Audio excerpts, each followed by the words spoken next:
Kwanza nafikiri kwa upande wangu ninastahili kuwaheshimu sana baadhi ya wachezaji ambao wameonekana kuperform vizuri sana. Hasa kwa Mudathir Yahya. Nafikiri ni most underrated player kwenye ligi kuu soka Tanzania bara kutokana na kile ambacho anakifanya kwenye kikosi cha Young Africans.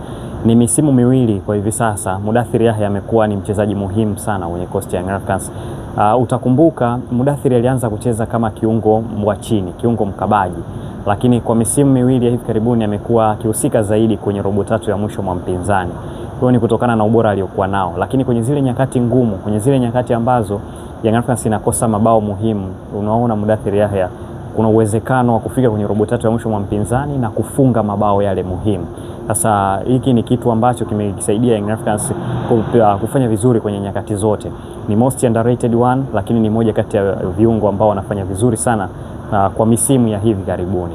Lakini kwa upande wa mtu akizungumza maoni yake binafsi kuhusiana na kiwango cha Mudathir Yahya, bado haiondoi ukweli wa kwamba Mudathir Yahya ni mchezaji muhimu na kwenye ligi kuu soka Tanzania bara bado anafanya vizuri sana.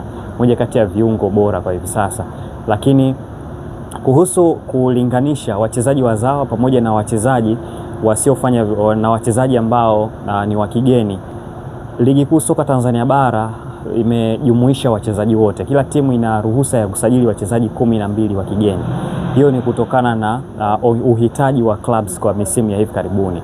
Na tumeona kwa asilimia kubwa sana wachezaji wa kigeni wamesaidia kuifanya ligi kuu soka Tanzania bara kufikia kwenye level kubwa, lakini wamesaidia kwa kiasi kikubwa kwa hizi timu kuonesha uwezo mzuri wa kiushindani kwenye mashindano ya kimataifa.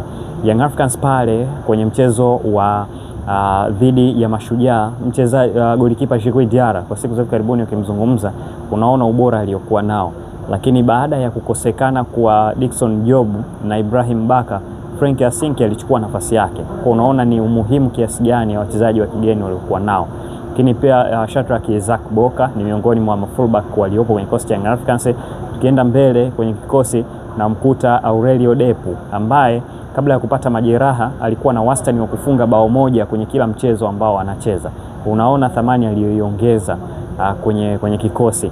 Lakini nakubaliana na kila mmoja ambaye anasema ya kwamba kwenye kikosi ama kwenye sajili nyingi za wachezaji wa kigeni ambazo zinafanyika, kuna baadhi ya sajili haziingii moja kwa moja.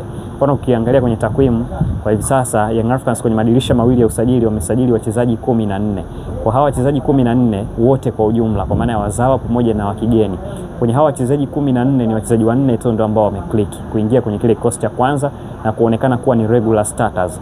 Sasa kuna baadhi ya sajili ambazo zilifeli moja kwa moja kuingia kwenye kikosi cha kwanza.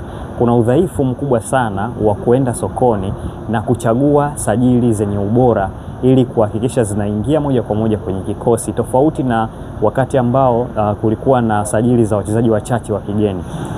Kwa na wachezaji 5 au 3 wa kigeni, utalazimika kwenda sokoni na kuchagua yule mchezaji bora zaidi ili kuja kuilisha ama kuongeza thamani kwenye timu yako.